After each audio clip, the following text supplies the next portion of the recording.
It's estimated that every 4 to 5 years, local communities go through some kind of a crisis.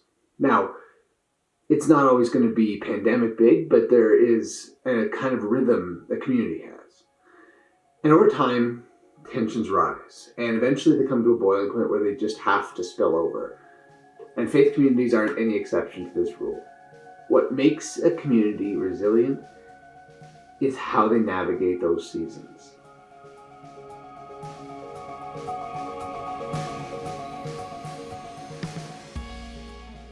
Hey everyone, welcome to The Creek.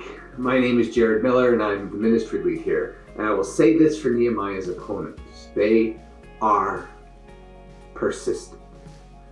This is now the third time they've come to confront him as he works to rebuild capacity for leadership among the people of God. The first time was fairly mild, but it's built in intensity to the point that Nehemiah now had to pivot to a new way of working altogether. Ignoring the opposition simply isn't an option anymore.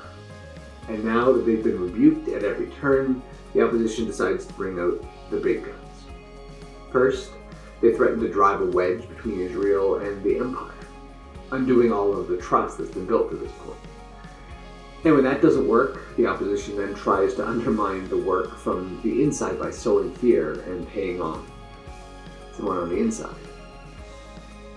The thing about opposition is it's seldom new. Opposition doesn't usually come out of the blue, and we've met these characters before. And Nehemiah knows that they're out there and they aren't going away. Opposition is always a response to strength. Communities that are dying, communities that know they've lost, don't have conflict. Conflict emerges out of a capacity that community has. And so at its core, that means that conflict is a sign of life. Nehemiah realizes that not all conflict then needs to be put down in the same way. He doesn't mean he doesn't prepare himself for it, but he realizes that conflict is growing around him because the work that he's been called here to do is succeeding. Nehemiah came to rebuild the walls around Jerusalem and give the people of God a renewed capacity for the ministry that they were made to do. This opposition is a response to that strength. So instead of letting that conflict simply dictate the terms that Nehemiah operates under, Nehemiah leads out of a position of strength instead and arms himself with the two most important qualities that any leader can have: truth and trust. Truth is the only defense that matters and is uniquely poised to defend Nehemiah against this threat to division that his opponents blow against him. Likewise, trust reminds Nehemiah at an instinctive level that the work that he's doing has never rested on his shoulders. From the very beginning, Nehemiah has been couching this work in prayer, and God has brought him this far, and God is not about to abandon him now.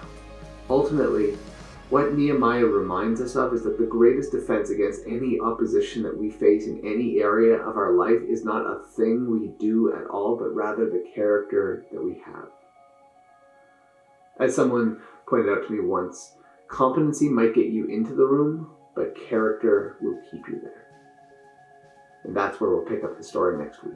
The heart and the intent behind these videos is about helping you find yourself in God's story. We think that God's story is the most amazing story that's ever been told, and that Nehemiah is part of that story. But there's more to it. And you can download the Creek app today and join a community of people who found themselves in God's story. If you search for the Creek app in the App Store or click on the link in the description to this video, you can download the app for yourself and join in this community of storytelling. The app we found is the best way to stay up to date with all of our content and activity here at the Creek. And so for now, take care of yourselves and take care of each other. And we'll talk to you soon. All the best. Cheers.